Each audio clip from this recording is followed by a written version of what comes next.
हार्दिक नमन दर्शकबिन। राष्ट्र, राष्ट्रियता, सभ्यता र संस्कारको सङ्गम बागमती टेलिभिजन। समादरणीय दर्शकबिन, हामी विशेषतः साप्ताहिक रूपमा कार्यक्रममा जोडिने गर्दछौँ र कार्यक्रममा नेपाली सभ्यतासँग जोडिने विविध विषयका बारेमा चर्चा, परिचर्चा, विमर्श गर्ने गर्दछौँ। जुन विमर्श हामीले असल सभ्यता निर्माणका लागि त्यसले महत्त्वपूर्ण भूमिका निर्वाह गर्ने गर्दछ। कार्यक्रममा विशिष्ट व्यक्तित्वहरूलाई हामीले आमन्त्रण गर्ने गर्दछौँ र आजको कार्यक्रममा लामो समयसम्म आफूलाई एउटा प्रशासनको क्षेत्रमा, साहित्य लेखनका क्षेत्रमा र विशेषतः नियात र लेखनका क्षेत्रमा आफूलाई एउटा अब्बल व्यक्तित्वका रूपमा स्थापित गराउनुभएका हिमायती व्यक्तित्व आदरणीय दामोदर पुडा सैनी किशोर हामी माझ हुनुहुन्छ। उहाँलाई कार्यक्रममा स्वागत गरौँ। नमस्कार। नमस्कार। यहाँको विशेषतः साहित्य लेखनमा लामो समयदेखि यहाँ जसरी प्रशासनको क्षेत्रमा रहनुभयो त्यसरी नै साहित्य लेखनमा पनि अनवरत रूपमा बग्नुभएको छ। जीवनका भोगाइहरूलाई, उकाली ओह्रालीहरूलाई यहाँले टपक्क टिपेर प्रस्तुत गर्नुभएको छ।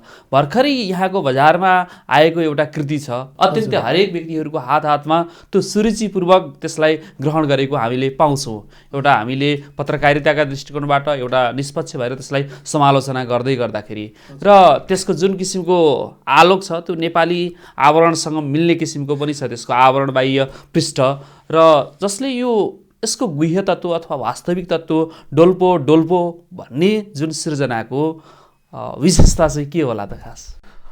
धेरै धेरै धन्यवाद आदरणीय मित्र माधवजी। वास्तवमा यो विषयमा चर्चा गर्न पनि जरुरी छ जस्तो मलाई लाग्छ। जरुरी किन छ भने हामी नेपालीहरू, हामी अधिकांश हाम्रो भाग हिमाल र पहाडहरू छ, केही भाग तराई पनि छ र हाम्रा सबै सभ्यताहरू, हाम्रा सबै संस्कृतिहरू हिमालले प्रभावित भएर हिमालबाट फैलिएका सभ्यताहरू रहेछन्। हिमवत संस्कृतिसँग जोडिएका छन् र हिजो भारतीय दर्शन भनेर कसैले भने पनि त्यो हिमाली दर्शन नै हो। भारतीय दर्शन भनेको हिजो त भारतवर्ष थियो, नेपाल मात्रै त थिएन। भारत पनि थियो, नेपाल पनि थियो, त्यस वरिपरिका दक्षिण एसियाका अरू मुलुकहरू पनि थिए। तर जति हिजो हिमालमा बसेर हिमाली मान्छेहरूले हिमाली संस्कृति, हिमाली सभ्यताहरूलाई अघि बढाए त्यो अरूले कमै गरे। त्यस हिसाबले हाम्रा हिमालका अहिले पनि गाउँ ठाउँहरूमा फरक किसिमका सभ्यताहरू, फरक किसिमको भूगोल, फरक किसिमको परिवेश छ, जुन कुरो समग्र नेपालको लागि मात्रै नभइकन समस्त विश्वको लागि पनि अनुकरणीय र खोजी गर्नुपर्ने खालका कुराहरू छन्। ती कुराहरूलाई हामीले बाहिर ल्याउन सकिरहेका छैनौँ। धेरै कुराहरू हामीले ल्याउन सकेका छैनौँ। वास्तवमा यहाँले भन्नुभएको जस्तो डोल्पो भनेर मैले जुन कृति लेखेँ नियात्रा सङ्ग्रहको रूपमा, यो म डोल्पामै बसेर झन्डै 2 महिना डोल्पामा बसेर, डोल्पाको पनि गाउँमा बसेर हिमालमा पुगेर त्यहाँको भूगोल, त्यहाँको संस्कृति, त्यहाँको स्पर्श मात्रै नभइकन त्यहाँको सुगन्धलाई पनि ल्याएर मैले त्यो कृति तयार गरेँ। त्यो कृति किन पनि धेरै पाठकहरूले, धेरै समालोचकहरूले र धेरै यहाँहरू जस्तो पत्रकारहरूले रुचाउनु भयो जस्तो मलाई लाग्छ भने त्यो एउटा हरेक कुरामा त्यहाँ चमत्कार छ। त्यो डोल्पोभित्र हरेक कुराहरू आश्चर्यपूर्ण कुराहरू छन्। त्यहाँका चालचलन, रीतिस्थिति, त्यहाँको भूगोल, त्यहाँका नदीनाला, त्यो नदीनाला र हिमालले तराईसम्म फिजाएका सभ्यताका कुराहरू त्यो सबै आश्चर्यपूर्ण ढङ्गका छन्। त्यस हिसाबले पनि त्यो पाठकहरूको लागि बढी खोजीको विषय भयो र मैले त्यो डोल्पो नाममा ल्याएँ। त्यो पाठकहरूले अहिले चाहिँ धेरै रुचिपूर्वक पढिदिनु भएको छ र उहाँहरूको प्रतिक्रिया पनि मैले धेरै सकारात्मक र धेरै चाखपूर्ण रूपमा उहाँहरूले पढेको पाएको छु। यसको केन्द्रीय विषयवस्तु पक्कै पनि हिमाली परिदृश्य छ। त्यहाँको जीवनशैलीलाई टपक्क टिप्नु भएको छ। यहाँले जसरी अनुभूत गर्नुभएको छ त्यसलाई पाठक या सर्जक जो त्यसलाई अनुभूत गर्नुहुन्छ, त्यो व्यक्ति चाहिँ स्वाभाविक रूपमा आफू पनि त्यहाँनिर परिभ्रमण गरेको अनुभूत त्यसले गर्छ। पक्कै हो। एउटा यसका आधारहरू पक्कै पनि छन्। यहाँ त एउटा नेपाली नियात्रा लेखनको एउटा हिमायती हुनुहुन्छ। पहिलो नम्बरमा तपाईँ नियात्रा लेखनमा अब पहिलो नम्बरमा नै सायद यहाँनिर आउनुहुन्छ, अग्रपङ्क्तिमा रहने गर्नुहुन्छ। यसका आधारहरू पनि पक्कै छन् होला? होइन, पक्कै हो। एउटा कुरा यहाँले भन्नुभयो जस्तो मैले लेखेको नियात्राहरूमा यो 7औं नियात्रा सङ्ग्रह हो। यसभन्दा अगाडि पनि मैले 6वटा नियात्रा ग्रीष्मको निलो बतास अघिल्लो वर्ष आएको थियो। अब नियात्राभित्र रहनुपर्ने तत्त्वहरू भनौँ न, एउटा गतिशीलताको कुरा, एक ठाउँबाट अर्को ठाउँमा पुग्ने कुरा, त्यहाँको संस्कृति चित्रण, सजीवपन, त्यहाँको एउटा शब्द चित्र ल्याउने कुरा, त्यहाँका मान्छेहरूको जीवन बोल्ने कुरा, त्यहाँको भाषावेश, त्यहाँको खवाई लवाईका कुरा, यी सबै कुरा त छँदैछन्।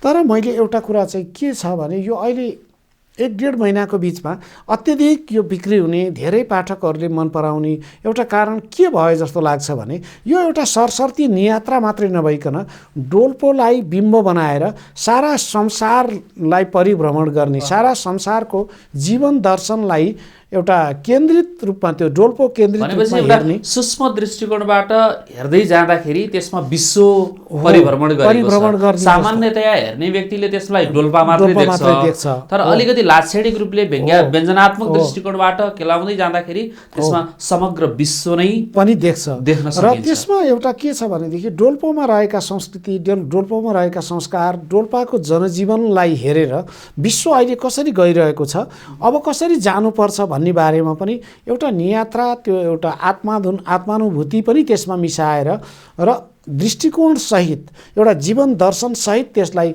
प्रकट गरिएको छ। त्यो एउटा फरकपन, नयाँपनको कारणले पनि धेरै पाठकहरूले, धेरै समालोचकहरूले, धेरै यहाँहरू जस्तो पत्रकार मित्रहरूले धेरै रुचाइदिनु भयो। त्यसले मलाई एउटा नयाँ प्रयोगले राम्रै सफलता दियो जस्तो मलाई लाग्छ। होइन, मैले यही त जोड्न खोजेँ, यहाँ यति सफल हुनुको कारक तत्त्व चाहिँ के रह्यो? होइन, एउटा मलाई यो धेरै महत्त्वपूर्ण प्रश्न हो यो पनि। एउटा लेखक सफल हुनु, लेख्न त अनगिन्ती यहाँ च्याउ उम्रे जत्तिकै लेखकहरू हुनुहुन्छ। पक्कै हो। होइन, यहाँले भन्नुभएको जस्तो मेरो सफलता हुन त मैले अझै धेरै कुराहरू गर्नु बाँकी छ, किनभने एउटै व्यक्तिको सबै कुरो सफलता भन्ने कुरो कहिले पनि हुँदैन, हुनु पनि हुँदैन। किनभने नयाँ नयाँ कुरा ल्याउने हो, नयाँ नयाँ कुरामा प्रवेश गर्ने हो, नयाँ नयाँ कुरा दिने हो। तर एउटा लेखकको सफलता यहाँले भन्नुभएको जस्तो मेरा प्राय सबै कृतिहरू पाठकले राम्रोसँग रुचाइदिनु भएको छ।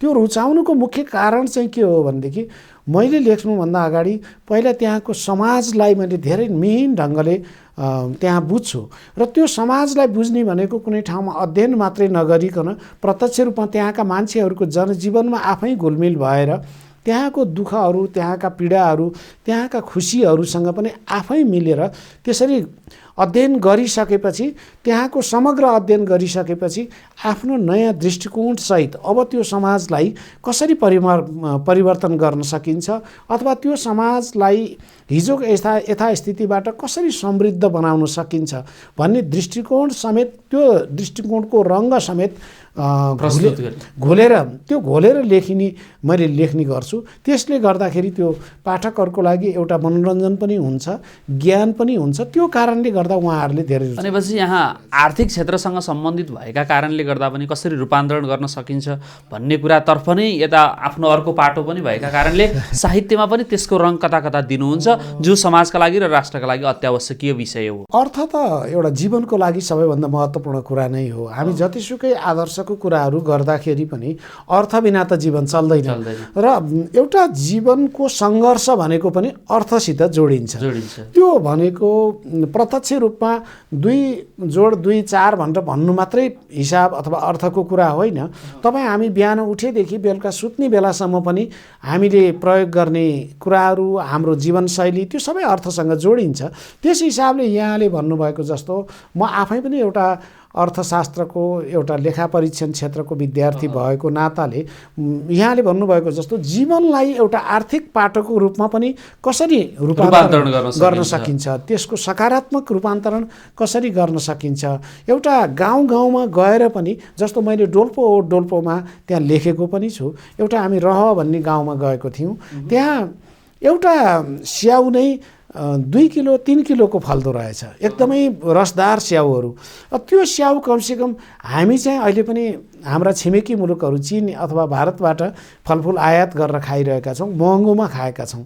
हाम्रो आफ्नै देशमा फलेको एउटै स्याउ कम्तीमा 1 किलोदेखि 3 किलोसम्म फल्ने स्याउहरू, त्यो पनि असाध्यै रसदार, असाध्यै हिउँको रसबाट निस्केका ती स्याउहरूलाई हामीले हाम्रो राजधानीसम्म अथवा अरू सहरसम्म ल्याउन सक्ने हो, बजारीकरण गर्न सक्ने हो भने त्यो कति हामी सम्पन्नता छ, आर्थिक समुन्नति हुन सक्छ। र अर्को कुरो मैले त्यसमा यहाँले भन्नुभयो जस्तै हामी हिमाल भनेपछि खालि त्यो हिउँको थुप्रो मात्रै भन्ने सम्झिन्छौँ, तर त्यो होइन। हिमालका चाहिँ हरेक कण कणमा सम्भावनाहरू नै सम्भावनाहरू छन्।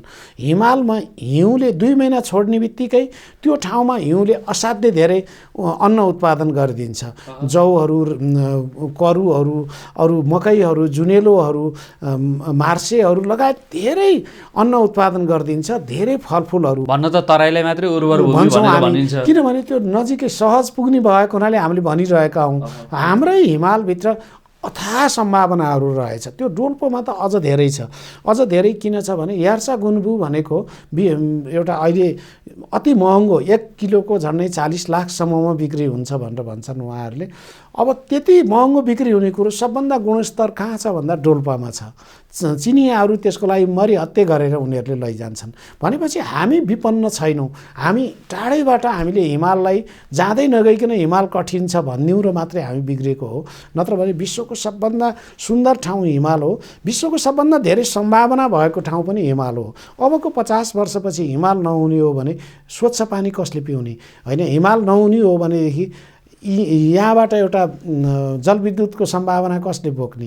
त्यो एउटा ठुलो कुरा छ नि। हिमालको अर्को आफ्नो महिमा होला, त्यसको विशेषता पनि आफ्नो ठाउँमा छ, जसका पहिचानले हामी चिनिएका छौँ र हामीलाई यो किसिमको अवस्था सिर्जना गराउन अथवा विश्वमा एउटा छुट्टै किसिमको पहिचान बनाउनका लागि त्यसको एउटा धार्मिक पाटो पनि छ, आध्यात्मिक पाटो पनि छ, साथसाथै आर्थिक पाटो पनि छ र मनोरञ्जनको पाटो पनि आफ्नो ठाउँमा छ है। बहुत आयामबाट त्यसलाई हामीले धेरै विविधतामय आयामबाट बहुआयाम दृष्टिकोणबाट मूल्याङ्कन गर्न सक्छौँ। अर्को प्रसङ्ग यहाँ विशिष्ट यो नियात्राकार भएका कारणले गर्दा पनि किन नियात्राकारहरू धेरै हिमालतिर नै बढी मात्रामा फर्किरहेको पाउँछौँ? एउटा फरक दृष्टिकोण के छ भने अब हुन त विश्व सबै आफैमा एउटा चमत्कार विविधतापूर्ण छ र विश्व आफैमा जुनसुकै ठाउँमा जाँदाखेरि पनि विश्व जुनसुकै ठाउँ पनि सुन्दर छ, रमाइलो छ भनौँ न। त्यसलाई कसरी प्रयोग गर्ने त्यो कुराहरू आफ्नो ठाउँमा छ। मरुभूमिमा जाँदाखेरि पनि बालुवाका थुप्राहरू पनि हाम्रो लागि नौलो हुन्छ, रमाइलो हुन्छ।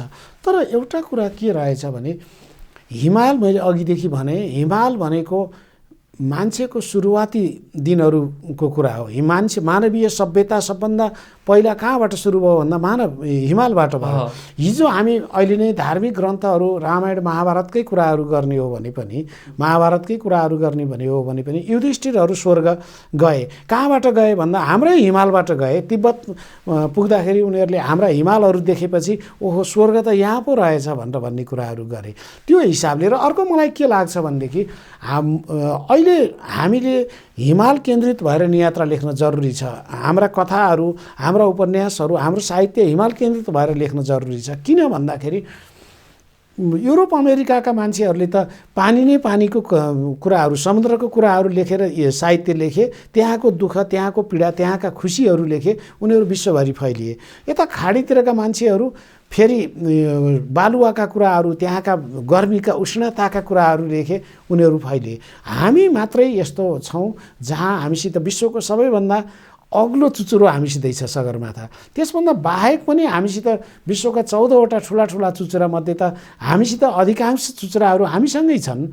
त्यसो भएको हुनाले त्यहाँको कुराहरू, त्यहाँको जीवन, त्यहाँको सभ्यता, फेरि हिमाल भनेको हिमालका हरेक हिमालबाट नदीहरू बहेका छन्। ती नदी आफू बगेका मात्रै छैनन्, छेउछेउमा मानवहरूलाई आश्रय दिएका छन्, कृषि उत्पादन गराएका छन्, सभ्यताको विकास गराएका छन् र त्यो समुद्रसम्म पुग्दाखेरि त्यसले एउटा बहुरूपी सभ्यताहरू पनि ल्याएका छन् भने त्यो त्यहाँका हिमालका सम्भावनाहरू, हिमालका सौन्दर्यहरू र हिमालका पीडाहरूलाई लिएर हामीले लेख्न सक्यौँ भनेदेखि त्यो विश्वको लागि, खोजीको लागि, विश्वको लागि रुचिको पनि हुन्छ र उनीहरूको आवश्यकता पनि पूर्ति हुन्छ। त्यो हिसाबले चाहिँ यो बढी म हिमालतिर केन्द्रित भएको कारण चाहिँ त्यो हो।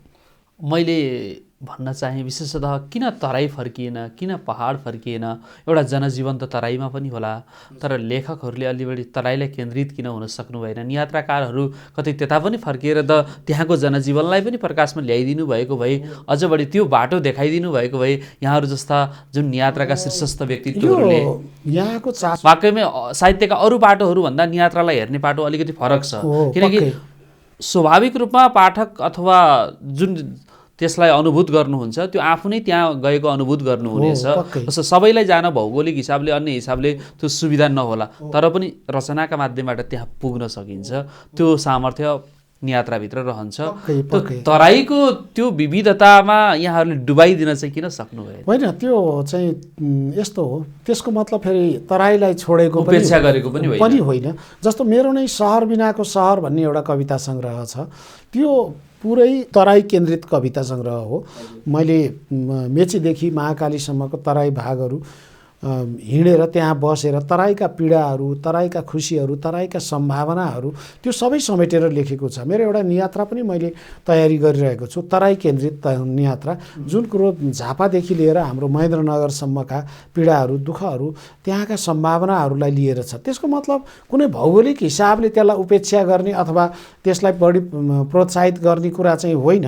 तर के भने विश्वभरिको परिवेश हेर्दाखेरि अब हिमाली भूभाग त्यो पनि विश्वको सबै सर्वोच्च शिखर भनेको त हाम्रो नेपालमा मात्रै छ। र यो सर्वोच्च शिखर वरिपरिका कुराहरू, सर्वोच्च शिखरसँग जोडिएका रहस्यहरू, त्यहाँभित्रका रहेका नयाँ सम्भावनाहरू, यो कुराहरू हामीले ल्याउनु जरुरी छ। त्यसले गर्दा बढी केन्द्रित चाहिँ हिमालतिर गरेको मात्रै हो। त्यसको मतलब तराईलाई उपेक्षा गरेको होइन, किनभने तराईलाई केन्द्रित गरेर मैले भने नि धेरै सिर्जनाहरू गरेको छु। डाक्टर साहबलाई मैले अर्को प्रश्न सोध्न चाहेँ। विशेषतः यो नियात्रात्मक रचनाहरू हामीले नेपाली भाषामा प्रकाशित छन् धेरै हो, किन भन त्यो हाम्रो पहिचानसँग जोडिने कुरा पनि रह्यो। अब त्यो नियात्राका माध्यमबाट हाम्रो भौगोलिक परिस्थिति, यहाँको जनजीवनलाई विदेशी माझ पस्कनका लागि यसलाई अन्य भाषामा अनुदित गर्ने, ट्रान्सलेट गर्ने प्रक्रिया अलिकति अपूर्ण हो कि यतातर्फ कहाँबाट हामी चुकिरहेका छौँ? यतातिर पनि लक्षित हुन सकेदेखि अझ विश्वव्यापीकरण हुन्थ्यौँ कि हामी सृजनाकै माध्यमबाट? पक्कै यो चाहिँ एकदमै महत्त्वपूर्ण कुरा पनि हो र यथार्थ पनि त्यही नै हो। वास्तवमा अब के हुन्छ भने हामीले लेखेको कृतिहरू कमसेकम अङ्ग्रेजी भाषा अथवा चिनिया भाषा अथवा फ्रेन्च भाषा अथवा जर्मन भाषामा जहाँ विश्वका धेरै मान्छेहरूले पढ्छन् त्यसमा अनुवाद भएर जान सक्यो भनेदेखि त्यसबेला मात्रै कमसेकम हाम्रो हिमालको सुगन्ध, हाम्रो तराईको सुगन्ध, पहाडको सुगन्ध विश्वभरि छरिन सक्छ। त्यही त, एउटा विदेशी आउँछ, यहाँको भाषा बुझ्नका लागि उसलाई समय लाग्छ, कहिले त्यो सृजना हेर्ने र यहाँको वस्तुस्थितिलाई उसले कसरी टपक्क टिपेर बुझ्न सक्ने। पहिले उसलाई त्यो भाषाका बारेमा जानकार हुन्थ्यो भने अथवा कुनै ट्रान्सलेट गरिएको भाषा हुन्थ्यो भने पहिले जानकार भएर आउँथ्यो अथवा आएर पनि ऊ जानकार हुन्थ्यो। त्यसको लागि चाहिँ यहाँले भन्नुभएको जस्तो नेपाल सरकारले नै यसको लागि ठोस कदम चाल्नुपर्छ र अनुवादको लागि यहाँहरूको त नियात्रा लेखनको एउटा कमिटी पनि रहेको छ, एउटा नियात्रा लेखनको छुट्टै एउटा पाटो छ, त्यो पाटो छ। तपाईहरुले पनि एउटा होइन, हामीले पनि पटक पटक आवाज उठाइरहेका छौँ र एकपटक त के भने अन्तर्राष्ट्रिय नेपाली साहित्य समाजले मेरो एउटा कृति नमेटिएका चित्रहरू सन् 2015मा सर्वोत्कृष्ट पुरस्कार पायो त्यो कृतिले। र अन्तर्राष्ट्रिय नेपाली साहित्य समाजले के घोषणा गरेको थियो त्यतिखेर भने त्यो कृति अब यो पटकदेखि हामी अङ्ग्रेजीमा अनुवाद गर्ने र त्यसलाई विश्वभरि पुर्याउने भनेको थियो, तर त्यो त्यत्तिकै रह्यो, पछि त्यसो हुन सकेन।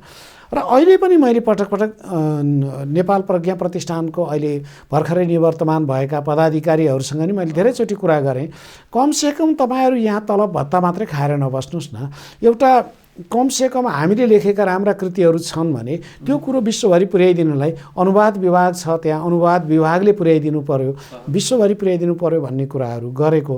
तर यहाँले भन्नुभएको जस्तो सरकारबाट त्यो काम चाहिँ भएको छैन। अब हामीलाई चाहिँ एउटा पीडा के हुन्छ भने हामीले आफ्नो भाषामा लेख्दाखेरि पुरा गऱ्यौँ हामीले, अब त्यो अनुवाद पनि गर्ने बेलामा त हामी अर्को सिर्जना गर्न सकिन्छ। कमसेकम राज्यले यो एउटा भनेको त नेपाललाई विश्वभरि चिनाउने एउटा पहिचान दिलाउने कुरा हो, त्यो दिलाउनुको लागि चाहिँ राज्यले नै लाग्दिनुपर्छ जस्तो मलाई लाग्छ। त्यही त, जस्तै अब भगवत गीताकै कुरा गरौँ, धेरै भाषाहरूमा ट्रान्सलेट भएका छ, विश्वले अहिले त्यसलाई बुझिरहेको छ। यहाँले लेखेको ग्रीष्मको निलोभित बतास आज अमेरिकाको कुनै विश्वविद्यालयमा पढाइ हुन सक्थ्यो यदि त्यसको वास्तविक तत्त्व चाहिँ बाहिर प्रकटीकरण गराउन सकेको भए। डोल्पोको विषयवस्तु अरू कुनै विश्वविद्यालयमा जर्मनमा पढाइ हुन सक्छ पक्कै पनि त्यो, किनकि त्यहाँ छुट्टै किसिमको विशेषता लुकेको छ। तर यो कुरामा हामी अथवा माथिल्लो तहका व्यक्तित्वहरू जसको भूमिका हो त्यो भूमिकाबाट अलिकति बाहिर पन्सेको अवस्था होइन। पक्कै हो। एउटा कुरा के हुँदो रहेछ भने भन्न चाहिँ हाम्रो राजनीतिक नेताहरू उच्च पदस्थ मान्छेहरूले के भन्नुहुन्छ भनेदेखि साहित्य नै सबैभन्दा ठुलो कुरा हो, साहित्यकार भनेका समाजका द्रष्टाहरू हुन्, स्रष्टा मात्रै होइन द्रष्टा हुन् भनेर भन्नुहुन्छ। तर सबभन्दा उपेक्षाको विषय चाहिँ साहित्य नै, संस्कृति नै, कला नै हुँदो रहेछ क्या। त्यसले गर्दा जहिले पनि राजनीतिज्ञलाई राजनीतिको मात्रै कुरो छ, अरू कुराहरू छैन, आफ्नो धर्म मात्रै पुरा गर्ने छ। अब जुन देशको साहित्य कला र संस्कृतिको राम्रो किसिमको विकास हुँदैन त्यो देश त कहिले पनि माथि पुग्दैन नि। त्यो त विश्वभरिको इतिहासले पनि देखाएको छ। र अरू देशहरूमा साहित्य कला संस्कृतिको एउटा सही विकास गर्नको लागि कति धेरै कामहरू भएका छन्। तर अब यहाँलाई थाहा छँदैछ हाम्रो जस्तो देशमा चाहिँ के छ भने एउटा नेपाल प्रज्ञा प्रतिष्ठान भन्ने छ, त्यहाँ पनि के छ भनेदेखि सत्ता फेरिने बित्तिकै दौरा फेर्न थाल्ने मान्छेहरू छन् होइन। अब यो सत्ताको अवधि सकिन लाग्यो, अब म चाहिँ दौरा लगाएर दौरा सिलाएर बस्ने मान्छेहरू छन्। सत्ता बिचैमा परिवर्तन भयो, दौरा पनि फेरियो भनेको एउटा त्यो माहौल हरेक कुरालाई राजनीतिले चाहिँ असर गर्ने। र हाम्रो राजनीतिज्ञहरूले पनि एउटा स्वतन्त्र र बौद्धिक मान्छे नछानिकन मेरो मान्छे र मेरो राजनीतिक पार्टीको मान्छे हो भनेर भन्ने हिसाबले मात्रै गरेको कारणले यो सबै विकृतिहरू आएको हो जस्तो मलाई लाग्छ। पक्कै पनि एउटा जीवनमा सफल हुनका लागि हरेक व्यक्तिको चाहना हुन्छ र कोसिस गरिरहेको हुन्छ, आरोह अवरोह उसको जीवनमा आउने पनि गरेको हुन्छ। र एउटा जस्तै यहाँ लेखन क्षेत्रमा सफल हुनुहुन्छ, एउटा प्रशासनको क्षेत्रमा छुट्टै किसिमको यहाँ सफल जीवन छ। व्यक्तिलाई एउटा सामान्य लेखकलाई अथवा सामान्य व्यक्तिलाई जीवनमा सफल हुनका लागि उसले अपनाउनु पर्ने धर्म चाहिँ के पर्छ? यो पनि एउटा महत्त्वपूर्ण प्रश्न हो माधवजी। अब मलाई के लाग्छ भने जीवन भनेको नै लडाइँ हो के। हरेक क्षणमा हामी लडिरहेका छौँ र त्यो लडाइँमा जितेको कारणले हामी सफल हुने हो। किनभने कसैको पनि जीवन सुतिरहेर त कसैको पनि सफल भएको छैन। जति सफल मान्छेहरू छन् उनीहरू हरेक क्षणमा दौडिरहेका छन्, हरेक क्षणमा कुनै एउटा लक्ष्य निर्धारण गरेका छन्। तर दौडेर मात्रै त कहीँ पुगिँदैन र लक्ष्य निर्धारण भएन भने पुगिँदैन। त्यसको मतलब के हुन्छ भने सम्भावना, सपना र लडाइँ यो तीनवटै कुरो जीवनमा हुनुपर्छ। सपना पनि हुनु पर्यो, सपनै नदेखिकन उद्देश्य नराखिकन गरे त हुँदैन। तर के भने त्यसको साथसाथै समाज राम्रोसँग बुझ्नु पर्यो, विश्व राम्रोसँग बुझ्नु पर्यो, त्यसको लागि सही दृष्टिकोण पनि हुनु पर्यो। र त्यो सही दृष्टिकोणको साथमा सही लडाइँ गर्न जानियो भनेदेखि मात्रै जीवन सफल हुने हो जस्तो मलाई लाग्छ। मान्छे लड्न त लड्ने, तर दिनभरि बालुवा मात्रै थिचेर त मैले मेहनत त गरेको छु भनेर त बालुवाबाट तेल त आउँदैन। त्यसो भएको हुनाले सही कुरा पहिचान गर्नु पर्यो, सही समयलाई चिप्लिएर जान दिनु भएन। जे गर्नुपर्ने ठिक समयमा गर्नु पनि पर्यो, ठिक उद्देश्यले गर्नु पर्यो, राम्रो दृष्टिकोण लिएर गर्नु पर्यो। त्यो भयो भने मात्रै सफल हुन्छ जस्तो मलाई लाग्छ। पक्कै पनि यहाँ कहिलेकाहीँ सिर्जना गर्दाखेरि आलोचनाबाट डराउने गर्नु कि आलोचनाबाट भाग्नु पनि हुन्छ? मलाई चाहिँ सकेसम्म आलोचना नभइदियोस् भन्ने राख्नुहुन्छ? त्यो मलाई लाग्दैन। त्यो मलाई किन लाग्दैन भने आलोचना भएन भने सुधार हुँदैन। त्यसो भएको हुनाले मलाई के लाग्छ, अहिलेसम्म यो डाक्टर दामोदर पुरासैनी हुनका लागि बारम्बार भएका आलोचनाले गर्दा यो अवस्थामा आउनुभएको हो। आलोचना पनि एउटा सकारात्मक बल हो। एउटा कुरा के भनाइ छ भनेदेखि कोही मान्छे राम्रो सफल भयो भने त्यस पछाडि गाली गर्नेहरू, त्यसको कुरा काट्नेहरू, त्यसलाई चाहिँदा नचाहिँदा कुरा भन्नेहरूको सङ्ख्या पछिल्तिर हुन्छ। त्यो नेपाली समाजमा नि हुन्छ, विदेशतिर पनि हुन्छ। त्यसले एउटा राम्रै ऊर्जा दिन्छ। एक अर्को कुरो, अब गाली गलोज त त्यो आफ्नो ठाउँमा होला, त्यसले त केही फाइदा गर्दैन। तर स्वच्छ आलोचना जसले गरिदिनुहुन्छ नि, त्यो त बाटो देखाउने कुरा पनि हो। र त्यसले यसमा एउटा मैले के गर्दैछु, के गरेँ भन्ने कुराको एउटा सुधारको कुरा पनि हो। किनभनेदेखि यो समाजमा त मेरो मात्रै दृष्टिकोण सही, अरूको दृष्टिकोण बेसही भन्न त मिल्दैन।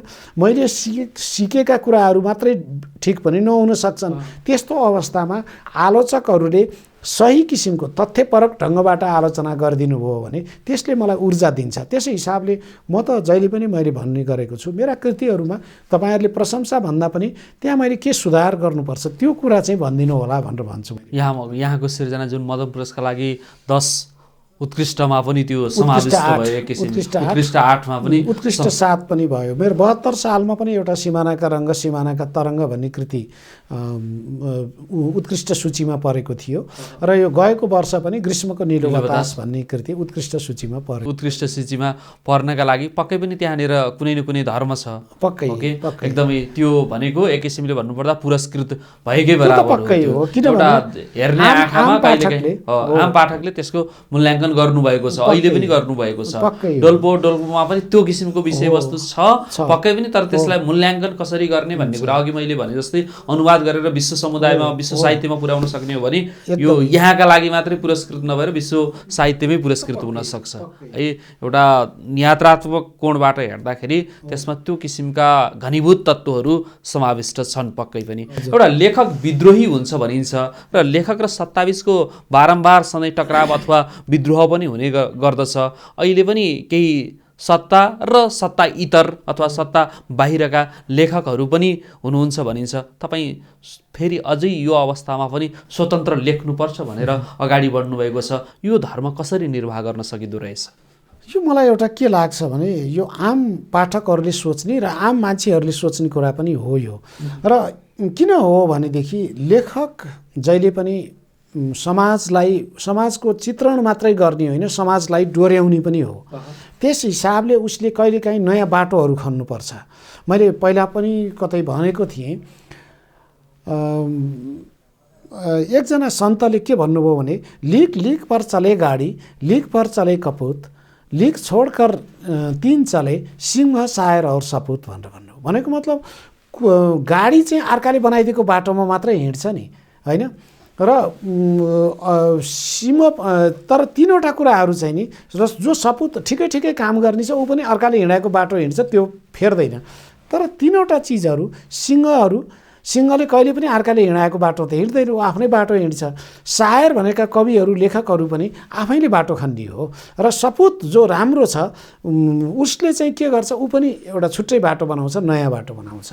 मैले जोड्न खोजेको चाहिँ के हो भने एउटा लेखक विद्रोही हुन्छ पक्कै हो, किनभनेदेखि उसले त समाजमा भएका विकृतिहरू, समाजमा भएका विसङ्गतिहरू, समाजका अँध्यारा पक्षहरूलाई हटाउँदै अब यसरी नयाँ गर्ने हो भन्ने हुन्छ। त्यसले गर्दा के हुन्छ भने सत्ता चाहिँ जहिले पनि यथास्थितिमा बस्न चाहन्छ। सत्ताले जहिले पनि आफूले गरेको काम भजन गाइदियोस् जोसुकैले भन्ने चाहन्छ। तर लेखकहरू भजन गाउन, सही लेखकहरूले भजन होइन यथार्थ कुरा नङ्ग्याउने र त्यसलाई यथार्थ नयाँ बाटो देखाउने कामहरू गर्छन्। त्यसले गर्दा सत्ता र स्रष्टाको बिचमा द्वन्द्व आदिमकालदेखि नै चलिआएको हो। अहिले विश्वकै उदाहरणहरू हेर्दाखेरि पनि रसियाका धेरै लेखक कविहरू सत्ताको विरोधमा उनीहरूले ठुला कृतिहरू लेखे, सत्ताले निष्कासन गरे, उनीहरू तर धेरै ठुला भए, पछि आएर उनीहरूले धेरै राम्रो कामहरू भनेको भनेर सत्ताले नै भन्नु पर्यो। यता चिनिया साहित्यकारहरूमा पनि त्यही छ, धेरैले सत्ताको विरोध लेखे तर के भने आम मान्छेहरूले त्यो कृति मन पराए र पछि त्यही सत्ताले फेरि यो कृति त राम्रो रहेछ भनेर भन्नु पर्यो।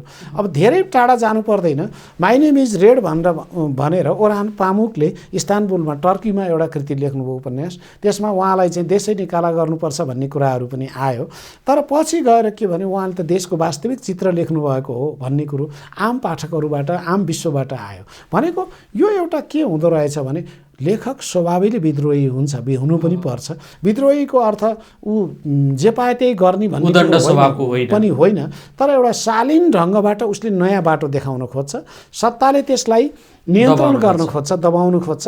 तर अब यहाँले भन्नुभएको जस्तो अहिले अब हाम्रो देशमा हेर्दाखेरि सत्ता पक्षका साहित्यकार र सत्ता इतरका साहित्यकारहरू भन्ने चलन छ।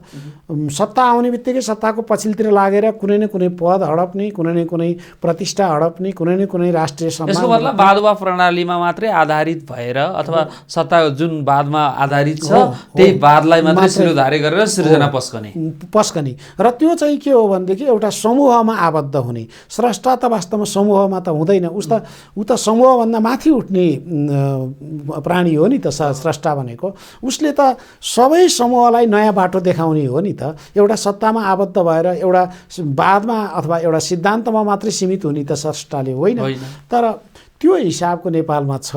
तर त्यसलाई परित्याग गरेर व्यवस्था गरेर यहाँ यसरी इतर रहेर स्वतन्त्र एउटा स्वतन्त्र ढङ्गले लेख्नुपर्छ। त्यो लेखियो भने सबै पाठकहरूको त प्रिय भइयो नि त। म कुनै फलानु दल अथवा फलानु सिद्धान्तको मात्रै साहित्यकार त होइन, त्यसको मात्रै पछि लागेर हिँडेको भए त ऊ समूहको मात्रै हुन्थ्यो होला।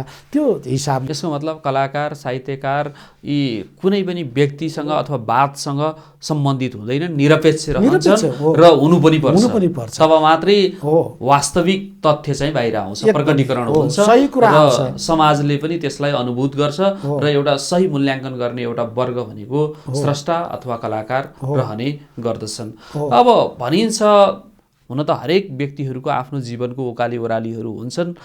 व्यक्तिका जीवनहरू कहीँ न कतै प्रत्यक्ष अप्रत्यक्ष रूपमा सृजनामा अभिव्यक्त भएकै हुने गर्दछन्। र यहाँलाई आफ्नो सृजना पस्कँदै गर्दाखेरि व्यक्ति या आफ्नो जीवन प्रतिबिम्बित भएको अथवा कहीँ न कहीँ प्रवेश गरेको महसुस हुन्छ या हुँदैन? होइन, पक्कै हो। किन हो भनेदेखि एउटा लेखकले लेख्ने भनेको चाहिँ उसले देखेको कुरा, उसले स्पर्श गरेका कुरा, उसले कल्पना गरेका कुरा, यिनी कुरा लेख्ने त हो नि। र यो लेख्दाखेरि एउटा कहिलेकाहीँ के हुन्छ भने अति काल्पनिक कुरा हुँदाहुँदै पनि लेखकको कुनै न कुनै चरित्रहरू त्यहाँ घुस्न जान्छ। उसको कुनै न कुनै कुराहरू चित्रण हुन्छ। केही नभए पनि उसको दृष्टिकोण त्यहाँ चित्रण होला, उसले सोचेको परिवेश त्यहाँ चित्रण होला। अझ भन्ने हो भने त उसको एउटा बाल्य जीवनका कुरा, उसले अहिलेसम्मका भोगाई, उसका जीवनका वातावरणीय परिवेशहरू, यी सबै कुरालाई उसले कतै न कतैबाट उसका शब्दहरूबाट त्यहाँ प्रकट पनि गर्छ। त्यसको मतलब सबै कल्पना हुन्छ भन्ने मात्रै पनि होइन, कल्पनाको भित्र पनि लेखक प्रवेश चाहिँ गरेको हुन्छ जस्तो मलाई लाग्छ। भनेपछि कल्पनाभित्र पनि लेखकको प्रविष्टि हुन्छ, जसले गर्दा त्यसले मूर्तता प्राप्त गर्छ र त्यो पूर्ण एउटा सृजना पनि हो, बन्छ, आवश्यकीय विषय पनि हो। यहाँको व्यस्त समय अनि सृजनशील समय र जुन यहाँ एउटा प्रशासनका क्षेत्रमा त्यत्तिकै हिमायती व्यक्तित्वका रूपमा हुनुहुन्छ, साहित्य लेखनका क्षेत्रमा यहाँ अनवरत रूपमा अगाडि बढिरहनु भएको छ। यहाँ अहिले यत्र तत्र सर्वत्र हरेक व्यक्तिहरूका हातमा हुनुहुन्छ सृजना मार्फत। र यस्तो किसिमको दक्षता अझै अनवरत रूपमा अगाडि बढिरहोस् र समाजको यथार्थ चित्रण गर्ने कुरामा यहाँ अहिले जुन किसिमको धर्म निर्वाह गरेर अगाडि बढिरहनु भएको छ, त्यसमा सदा यहाँको जुन दक्षतामा हिमाल एउटा त्यो जुन किसिमको हाम्रो एउटा पहिचान छ, त्यो किसिमको सिद्ध अवस्था अझै प्राप्त रहोस् भन्ने बागमती टेलिभिजन अनि सभ्यता कार्यक्रमको तर्फबाट हार्दिक नमन गरे। म पनि यहाँहरूप्रति एकदमै आभारी छु। मेरो मित्र माधव भुसाल लगायत बागमती टेलिभिजनका सबै परिवारले मलाई माया गरेर कमसेकम मेरा साहित्य सिर्जनाका कुरा, लेखन धर्मका कुराहरूलाई लिएर यति छलफल गर्ने वातावरण दिनुभयो। र तपाईँ आफै पनि एउटा राम्रो साहित्यकार, राम्रो समालोचक हुनुहुन्छ र एउटा ज्योतिषवेत्ता पनि हुनुहुन्छ। तपाईँसित यसरी कुरा गर्न पाउँदा एउटा जीवनको अन्तरङ्ग कुराहरू समेत बाहिर ल्याउने एउटा मौका मिल्छ। त्यसले गर्दा म बागमती टेलिभिजन र तपाईँ माधव भुसाल प्रति पनि म धेरै आभारी छु र सबै दर्शकहरूप्रति पनि आभारी छु। नमस्कार। समादरणीय दर्शकबिन, हामी सभ्यता कार्यक्रममा लामो समयसम्म नेपाली सभ्यतासँग जोडिने विविध व्यक्तित्वहरूलाई कार्यक्रममा आमन्त्रण गर्ने गर्दछौँ। आजको कार्यक्रममा आफूलाई प्रशासनका क्षेत्रमा, लामो समयसम्म सृजनाका क्षेत्रमा, सृजनामा पनि विशेषतः नियात्रात्मक लेखनका क्षेत्रमा आफूलाई अब्बल व्यक्तित्वका रूपमा स्थापित गराइसक्नुभएका, नेपालको मूल पहिचान, यहाँको मौलिकता, यहाँको माटो, यहाँको धर्म र यहाँको पहिचानलाई आफ्ना सृजनामा जीवन्तता प्रदान गर्नुहुने विशिष्ट सर्जक आदरणीय डाक्टर दामोदर बुढासैनी किशोरसँग आजको बसाइमा रह्यौँ। आगामी अन्तरङ्ग बसाइमा फरक विषय अनि प्रसङ्गका साथ उपस्थित हुने नै छौँ। तबसम्मका लागि म कार्यक्रम प्रस्तुता माधव भुसाल साथसाथै प्रविधि कक्षका मित्र कार्यक्रमबाट ओझेल पर्न चाहन्छौँ। हार्दिक नमन।